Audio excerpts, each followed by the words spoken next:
If Donald Trump's glorification of the criminal acts his supporters carried out on January 6th and his description of the insurrectionists as patriots were not enough for you, today there's more. Because today, after completing his four-month sentence for defying a congressional subpoena, a crime, former Trump trade advisor Peter Navarro is going straight from federal prison to the Republican National Convention, where there's still more. He's slated to speak tonight from the stage.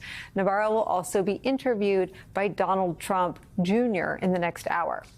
He was found guilty in September of 2 counts of criminal contempt of Congress for refusing to comply with a subpoena from the January 6th Select Committee.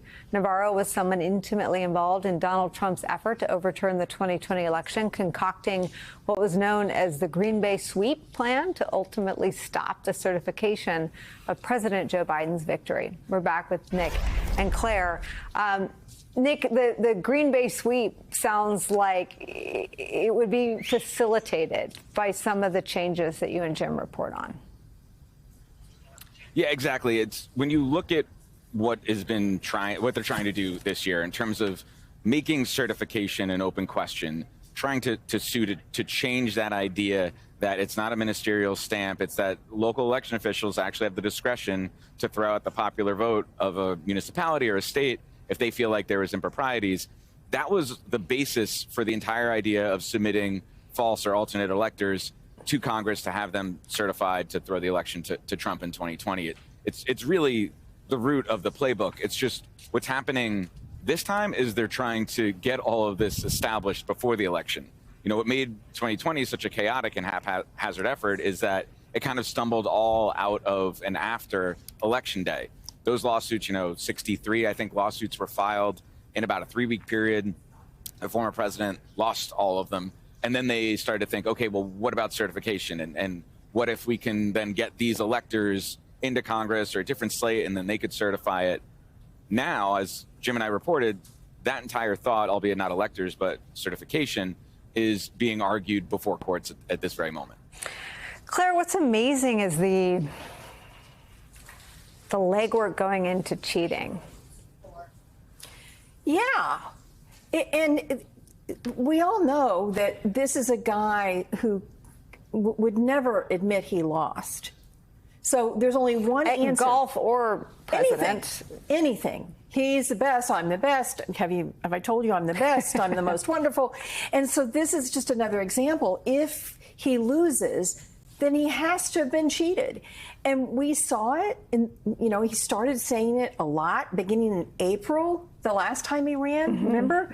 Over and over again. Well, I'll accept it, but, they'll probably cheat or it'll be a fraud if I lose. So this is his MO. He will never accept the result of an election that he doesn't win. So if that's the case, then thank goodness we have good lawyers. And thank goodness the majority of the judges, even Trump-appointed judges, held firm to the law last time. But this is quite a contrast to the old Republican Party, isn't it? Yeah. I mean, think about who they're having speak. I mean, they had that rapper woman that did slut walk talk the other night. Amber Rose. And then this guy's coming straight from prison, and couldn't make it up. And they took the pro-life plank out of the platform. I mean, where is the moral majority? Where are the evangelicals that think that Donald Trump is somehow, sent from God? Are they not paying attention to the moral decline of their own party? It's fascinating. Well, they think he's saved by God. I think now is the new role God plays. Crazy. What do you, Nick, think the sort of, you've now got the whole party that believes the lie about the last election. How does sort of the fervor and the agitation and the spoon feeding over 4 years, not just several months, change the calculations? Become bedrock to the Republican base, and so much so that I've been here since the gaveling in of this convention. And most nights, we've heard these pretty tailored lines about non-citizens voting and how we need to pass a law to ban non-citizens from voting in elections, something that's illegal almost everywhere, and certainly at the federal level. But by saying that, it feeds into what's been kind of eroding trust in elections for the last 4 years. And it sounds like something that's, so unbelievable that so many non-citizens could be voting, such as to turn a statewide or even a presidential election, would be an unfathomable accusation if it were made in 2019.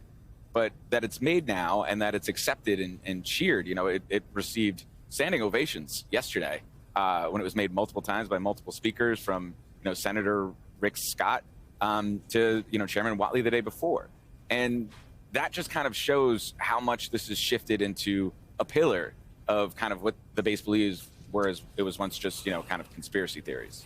It's so unbelievable, and I'm just thinking of all the tapes of Kevin McCarthy, acknowledging that he'd lost, and McConnell referring him for criminal prosecution, something that couldn't even happen anymore. Hey there, MSNBC fans. I'm Luke Russert, and be sure to join me, Rachel Maddow, Jen Psaki, Lawrence O'Donnell, Steve Kornacki, Joy Reid, and many more September 7th in Brooklyn. MSNBC Live Democracy 2024. Click on the link for ticket information. We will see you there.